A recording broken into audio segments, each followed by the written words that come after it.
नमस्कार दोस्तों, स्वागत है आप सभी का आपके अपने चैनल डिफेंस एग्जाम टिप्स में।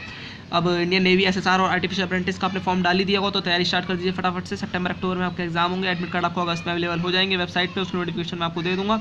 तो स्टार्ट कर दीजिए। 4 क्वेश्चन आते हैं, आपको पता ही होगा, English, science, GK and maths. तो सबसे पहले मैं इंग्लिश पे गौर करने वाला हूँ। एंड जैसे कि आप देख सकते हैं, इंग्लिश का सिलेबस नेवी की वेबसाइट पे अवेलेबल है। वो ढेरों चीज़ें बताते हैं, adverb, adjective, noun, pronoun, verb, बहुत सारी चीज़ें बताते हैं। लेकिन जो मैं बता रहा हूँ ऐसे क्वेश्चन आते हैं। सेल्फ एक्सपीरियंस का शेयर कर रहा हूँ आपके साथ। नरेशन 2 क्वेश्चन आते हैं उसके, डायरेक्ट इनडायरेक्ट जो इसके कहते हैं 2 क्वेश्चन उसके आते हैं। एक्टिव पैसिव वॉइस के आपके 2 क्वेश्चन आते हैं। पैसेज के आपके 4 से 6 क्वेश्चन आ सकते हैं। आपके 2 पैसेज आएँ या 3 पैसेज आएँ, जैसे भी आए हिसाब से 2 पैसेज आते हैं। और सिनोनिम एंटोनिम से आपके 4 क्वेश्चन आते हैं। एडिटिंग, जिसे एडिटिंग वॉमिटिंग हो सकती है, इससे 4 क्वेश्चन आते हैं। आपके जंबल वर्ड होते हैं, लाइक आपको वर्ड्स आगे पीछे दे रखे होंगे, उनको पूरा आपको सेंटेंस बनाना होगा करेक्ट ऑर्डर में लगा के। तो ऐसे जंबल वर्ड के 2 क्वेश्चन आते हैं। और करेक्ट स्पेलिंग, यानी कि करेक्ट स्पेलिंग के आपसे 2 से कोई 3 क्वेश्चन आते हैं। कोई भी टफ वर्ड हो जाएगा, कोई भी अकर्ड, कोई भी लेंथी सा वर्ड ले लेंगे और 3 गलत कर देंगे, उसमें से वर्ड 1 सही कर देंगे, बस ये होता है करेक्ट स्पेलिंग। 2 से 3 क्वेश्चन आ जाते हैं। ये क्वेश्चन ऊपर नीचे हो सकते हैं, लेकिन टोटल इतना ही आता है उसमें। अब बात आती है जो वो बताते हैं, सो सिलेबस में लिखा होता है जो आपका नाउन, प्रोनाउन, एडजेक्टिव ये सब पढ़ना है। तो थोड़ा स्मार्ट वर्क कीजिए यहाँ पे, समझिए बात को कि 4 क्वेश्चन आते हैं सिर्फ उससे, या आपके एडिटिंग के सिर्फ 4 क्वेश्चन आते हैं उससे। जो आप एडजेक्टिव वगैरह करेंगे, नाउन वगैरह करेंगे, तो 4 क्वेश्चन आएंगे। बाकी क्या है, नरेशन है आपके 2 क्वेश्चन आएंगे नरेशन में।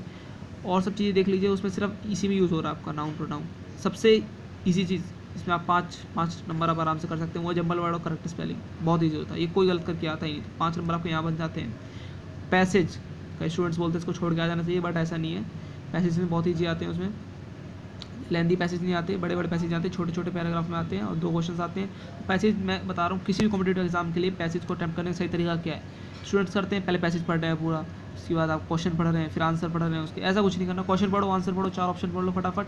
अगर पहला क्वेश्चन है तो पैराग्राफ की स्टार्टिंग में देख लो, दूसरा क्वेश्चन है तो पैराग्राफ के बीच में, मिडल में, जितने भी क्वेश्चन है उस हिसाब से आप अरेंजमेंट करके उसी क्वेश्चन में जाके चेक कीजिए। आप पहले क्वेश्चन पढ़ना है, फिर आपके 4 आंसर पढ़ने का क्या आंसर है, फिर आपको पैराग्राफ में जाकर ढूंढना है फटाफट से वैसा कुछ आंसर है, वैसा कुछ क्वेश्चन उसमें है, क्वेश्चन का आंसर मिल रहा है तो आपको जस्ट वो टिक कर देना है। तो अब मैं ये नहीं कहूँगा कि आप एडिटिंग छोड़ दीजिए, मतलब नाउन प्रोनाउन वगैरह पढ़िए, ईजी आते हैं एडिटिंग, ये कह रहा हूँ। टोटली इंग्लिश क्वेश्चन होता है, स्कोरिंग होता है, ईजी आता है। इस पूरे पेपर में, नेवी एसएसआर के पेपर में आपकी करंट अफेयर्स यानी जीके बहुत स्ट्रांग होनी चाहिए, बस और कुछ नहीं। और सब क्वेश्चन ईजी है। फिजिक्स भी बताऊँगा मैं जल्दी अगली वीडियो, मैथ्स भी बताऊँगा। ऐसे हर चीज़ की वीडियोज़ लाऊँगा, फिर क्वेश्चन लाऊँगा, ऐसी तैयारी आगे बढ़ती रहेगी। और हाँ, एक बात और, सिनोनियम एंटोनियम 4 क्वेश्चन है, ये कई स्टूडेंट्स को याद नहीं होते, तो अब याद तो करने पड़ेंगे अगर एग्जाम क्लियर करना हो ना। आप इसको छोड़ भी सकते हैं। 4 क्वेश्चन से 25 क्वेश्चन आते हैं, तो 21 क्वेश्चन बचेंगे आपके पास अटैम्प्ट करने के लिए। इनको छोड़ भी सकते हैं आप चाहें तो। एंड देख लीजिएगा आप, अगर आपको इजीली याद हो जाते हैं तो आप इसको अटैम्प्ट कीजिएगा, वरना आप छोड़ ही सकते हैं। जहाँ तक बात रही नेगेटिव मार्किंग की, तो जैसे कि वो वहाँ पे बताते हैं कि नेगेटिव मार्किंग नहीं होती।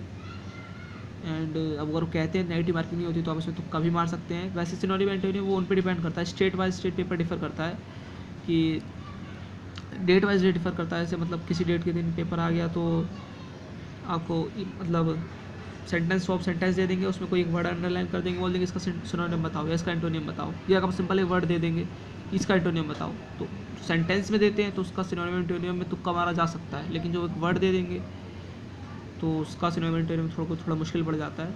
लेकिन देख लीजिएगा आप, वैसे मैंने देखा है तो सेंटेंस फॉर्म में देते हैं, लेकिन कई स्टूडेंट्स बताते हैं कि नहीं वैसे ही देते हैं, वर्ड्स वाला आया था हमारे पेपर में, ऐसे आया था। तो अब ये देख लीजिए, इसमें कोई डाउट है, डाउट का ही पेपर आज पेपर डिफर करता है, सिनोनिम एंटोनिम में है।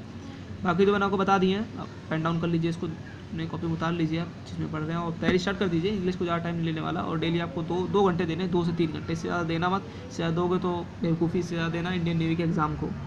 मैं मेन तैयारी बता रहा हूँ, आप एनडीए एग्जाम्स वगैरह कीजिए, 12th लेवल पे जो और एग्जाम्स है उसकी तैयारी कीजिए। अब इसमें कोई तैयारी खास ज़रूरत होती नहीं है, बट आपका इसमें जो है कंसेप्ट क्लियर होना चाहिए। सो थैंक यू फ्रेंड्स, मिलते हैं नेक्स्ट वीडियो में। आपको इंग्लिश का तो मैंने बेसिक सिलेबस बता दिया है, ऐसे ही फिजिक्स, मैथ्स एंड आपको जीके का बताता रहूँगा किस पोर्शन से इंपॉर्टेंट क्वेश्चन आते हैं। तो मिलते हैं नेक्स्ट वीडियो में, तब तक के लिए गुड बाय, जय हिंद दोस्तों।